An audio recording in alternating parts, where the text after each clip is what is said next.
Assalamualaikum warahmatullahi wabarakatuh. Sahabatku para petani sawit, apa kabar? Semoga kalian selalu dalam keadaan sehat walafiat dan selalu dalam lindungan Tuhan yang Maha Kuasa tentunya, amin. Teman-teman, kegiatan saya hari ini yaitu buat lorongan atau mencacah dan sekaligus buat pancang tanam, yaitu ajir seperti ini teman-teman. Ya, kita sebagai petani sawit di awal-awal penanaman seperti ini tentu lumayan sangat menguras segalanya teman-teman, baik itu tenaga terutama biaya.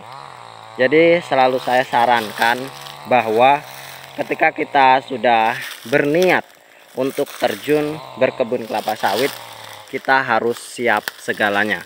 Dan tentunya triknya adalah ketika kita tidak memiliki biaya yang cukup, lakukanlah pembukaan lahan itu secara bertahap.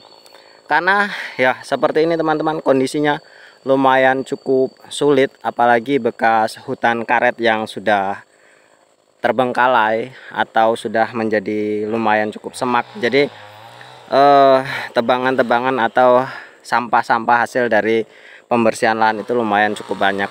Jadi memang lumayan cukup menguras tenaga dan tentu biaya. Kalau dengan teknik stacking dengan menggunakan alat berat, tentunya ya beberapa faktor harus kita pertimbangkan. Salah satunya adalah lokasi dan tentunya masalah biaya teman-teman. Maka dari itu selalu saya utarakan kepada teman-teman semuanya bahwa ketika kita menanam sawit harus dilakukan secara benar-benar supaya memang nanti hasil yang kita dapatkan itu tidak mengecewakan. Jangan sampai sawit yang kita tanam itu bisa putus di tengah jalan teman-teman, kalau kita tidak melakukannya secara sungguh-sungguh. Ya, bukan hanya sawitnya yang tidak berkembang atau sawitnya yang memang tidak bisa tumbuh subur, tentu masalah hama juga menjadi momok yang lumayan cukup mengerikan bagi tanaman kelapa sawit kita. Tentunya teman-teman, kemarin adik saya itu mencari bibit untuk melakukan penyulaman. Beliau itu mengalami musibah, yaitu sawitnya itu dimakan oleh tikus sekitar 100 batang. Tentu itu bukan sesuatu hal yang sedikit teman-teman, untuk dihitung-hitung 100 batang kalau dikalikan dengan harga bibit yang lumayan cukup mahal saat ini 50-an ribu, itu sudah 5 jutaan, dan itu adalah biaya yang tidak terduga. Maka dari itu kita harus benar-benar melakukan yang terbaik di awal-awal penanaman. Segala proteksi harus kita upayakan, apalagi untuk saat ini undang-undangnya tidak boleh membersihkan lahan dengan cara dibakar.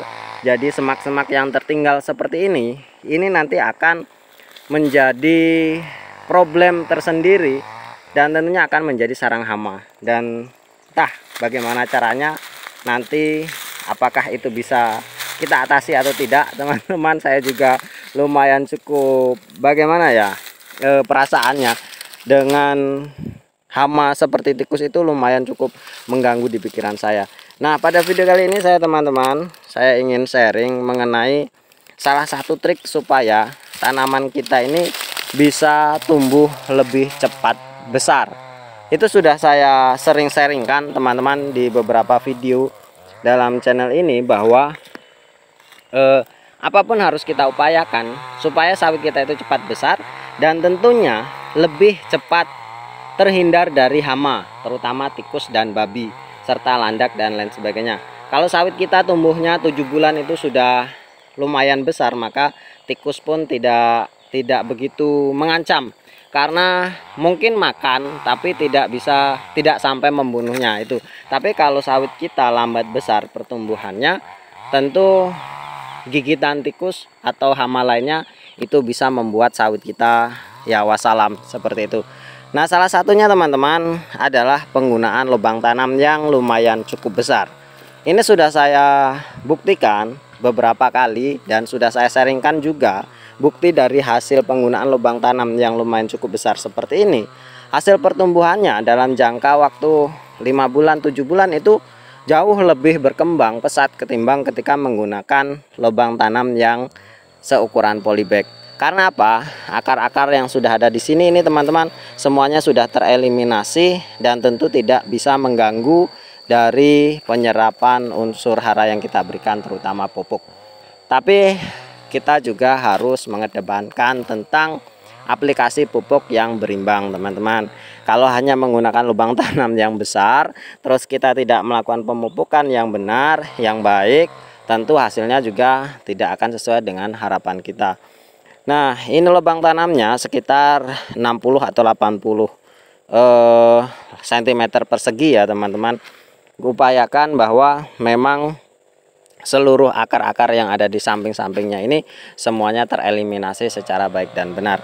Dan tentunya ini sudah saya buktikan, teman-teman bisa lihat videonya dalam channel ini, bahwa penggunaan lubang tanam yang lumayan cukup besar ini bisa menambah laju dari pertumbuhan kelapa sawit kita.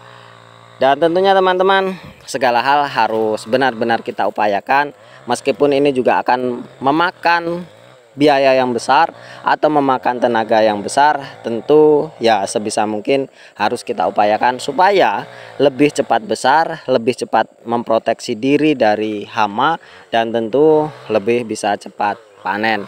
Itu teman-teman. Namun sekali lagi, kalau memang kita tidak sanggup dengan biaya yang cukup mahal, upayakan pembukaan lahan dengan cara secara bertahap, yaitu sedikit demi sedikit. Ya, kalau memang kita sanggupnya 1 hektar, 1 hektar dulu. Kalau memang kita sanggupnya setengah hektar dulu. Tidak mengapa teman-teman, secara bertahap. Nanti kalau panen, sudah panen yang satunya, buka yang satunya lagi, seperti itu.